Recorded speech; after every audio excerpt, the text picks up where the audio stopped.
Hey everybody, I'll tell you what, one of my favorite things to do when I have a day off is come to the river and fish. And I definitely, this year is the most current I've ever seen. It was pretty treacherous, but we came across on our skidoo, so that was nice. I already caught one walleye.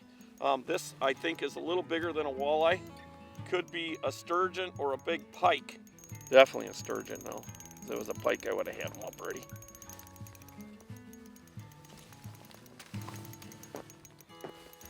There he is. Oh, come on. Let me get the hook out of you. Come on.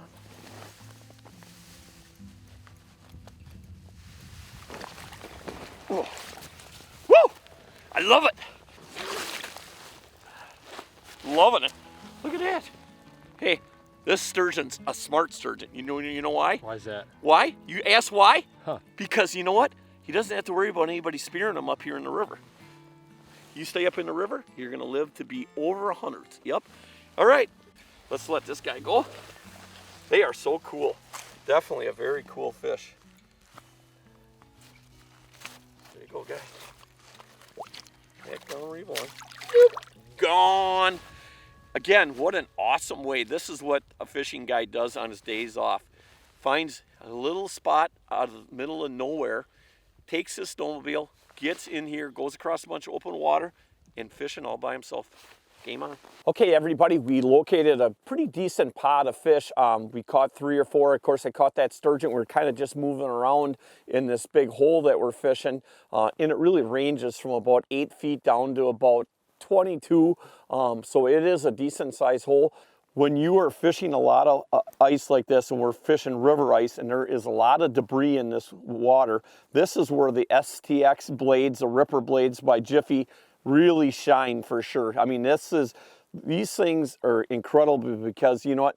I couldn't even tell you how many holes we caught, but we're fishing every day. We're drilling a ton of holes, and very seldom do we have to change our blades during the course of the season. So, and these are just great augers. That's all I can say. I mean, they're very dependable and very reliable.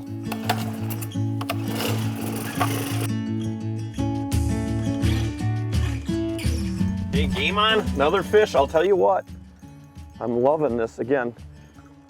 There we go. Not a lot of real big ones. Like this one's probably pushing that 12.5 range. And I'm taking definitely that extra half out of it for sure. But I just lost one. I had them right up to the hole. It was probably about 16. They're all fun to catch, but I'm just loving, again, this type of fishing because you constantly, when you're fishing a river, you constantly have new fish coming into these holes. You can sit here all day. It's really, there's not a timing deal either. Any time of day is good up here. You don't have to get up at the crack of dawn to come up and fish the river. But definitely a lot of technique, and again, we'll talk about that in a second here.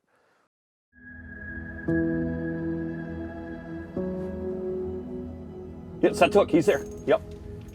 So we traded, you guys. Hunter's using the herky jerky minnow, and now, there you go, good. That's a nicer fish right there, hold that up. And he wanted to see what it was like because it's a little different action on the herky jerky, and we'll show you that too, versus the slow poke. A little bit different, isn't it? Absolutely. Yeah. On the herky jerky, they kind of tap it a little bit. Right. On that slow poke, it's just you feel that weight right there. So now look at the color of that fish. Really cool. Look how dark he is. Now that fish is really dark because it's been in the river a long time. You can always tell the fish that come up. They're more like this one right here. Now this fish hasn't been in the river real long, maybe a month. That fish right there has been in the river for at least 3 months. Yeah, that's yep, really cool. Definitely a different color. That's a eater for sure. Yep, a eater for sure. Basically, let's show everybody at home how we're hooking that minnow. And shiners typically work a little bit better in the river. It's always been that way, you know. You can see how that, it's got that flat head on the bottom right there. And because of that, it kind of lays upright, yep. Right, like that.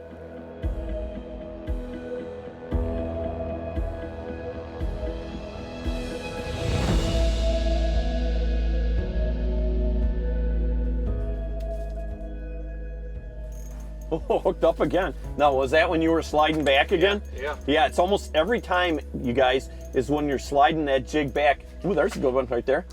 awesome right there. Again, most of these fish are, you know, in that 14 to 15 range. Again, you know that anytime you have a lot of current in the fall, you're going to suck a lot of fish up into the system. And this far up, because we're pretty far up into the system, you're going to get a lot more males. You know, what happens is that when you have a lot of current, it's like a magnetic force. It sucks them fish up into the top part of the system. But yeah, awesome job. Yeah, got that slowpoke smoked. Oh, you got to love that. Noggin. Awesome deal. Hey, Hunter, I'll tell you what, man. You've been working for me now for going on 4 years, and I'm very proud. You've done a great job. But, you know, this is not an easy job, and a lot of people really need to know that because you put a ton of hours in, dude. Yeah, it's a lot of hours. A lot of hours and a lot of getting up early. And so, I mean, so let me ask you, let's talk, because a lot of people don't get to see you. You're behind the scenes all the time. And so let me ask you, really, what is your favorite part about filming an outdoor television show? Definitely the favorite part, and you say this all the time, is definitely the people we get to hang out with. I have no argument there. Absolutely. Yeah. I mean, Tommy Hicks, I think we went up the week before and the week after. I actually went up there and hung out with them. Just to hang out, just because these guys are awesome people. Yeah, and I don't know, you know, we have, since we've been doing this, we really have not fished or hunted with anybody that we wouldn't want to go back and do it again. That is the cool part about the outdoors, you know. And, you know, a lot of people don't know this, but the reason I started this show is that it's just a passion for the outdoors, you know. You know, I came from my mom and dad, not that I want to tell everybody my problems, and it's really not a problem, but I came from a divorced family. My mom and dad got divorced when I was 11 years old, and my dad obviously, you know, was on a rampage and drinking and all that stuff, which, you know, that stuff happens, you know. And my mom came to me one day and said, hey, if you want to continue living with me, you got to give up fishing and you'll never hunt. You know, otherwise I'm going to put you in a foster home. And, you know, obviously I've always, since I've been this high, have had the passion for the outdoors. So. And so I went into a foster home, and that's how I came to Oshkosh. And it was a rough go of it for a while there, and always said that I would never give up the outdoors for sure. So when the opportunity came, you know, and I started guiding, which, you know, really kind of started the whole flagship of everything was the guiding world, and you know, and no doubt, you know, I got to thank John Gillespie, because he definitely helped me get my start, and I definitely thank him for that.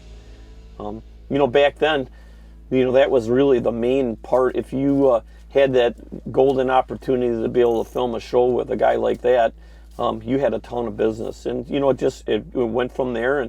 But, you know, I want to touch a little bit more again about, you know, growing up as you know, when I was growing up, and, you know, and that's where this saying comes. That's where I came up with the saying, it's a great day to be alive, because of, you know, all the things that have happened to me in my past. So, game on. It's a great day to be alive. Here's definitely a better fish right here. There we go. Now I'm loving it. You know, the key to this whole thing is, I'm going to explain this to you right now. Now, the key to it is you don't want that jig to go into the bottom and stay in the same place all the time. The whole thing is, it's called long lining. And long lining means that you're working the jig. Right now we're in 12 and a half feet of water. So I'm hitting at about 18 foot. So I'm at a 45, and you pump that jig about 5 to 10 times and stop it. Then all of a sudden I constantly have my bail open, and I'm working that jig. So pump, nothing. Then what I do is I let out about 10 inches of line, in which allows that jig to slide down current. Now, if the jig is too heavy, it's going to stay in one place. It's not going to slide down. The jig is too light, you're never going to feel the bottom.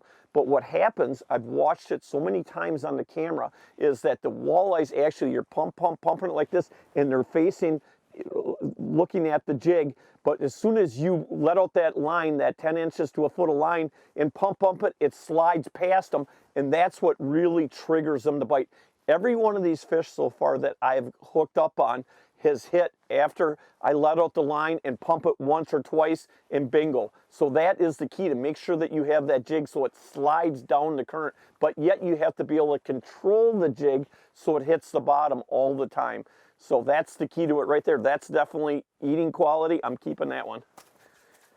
Here we go, you guys. I had to come outside. I missed that last one, and there probably feels like a decent fish. Oop, my bail. Feels like a decent fish. I missed that last one in there about 5-6 times, and I figured, well, Hunter's picking up his stuff. Ooh, there he goes. Yeah. There you go. It's a nice one right there.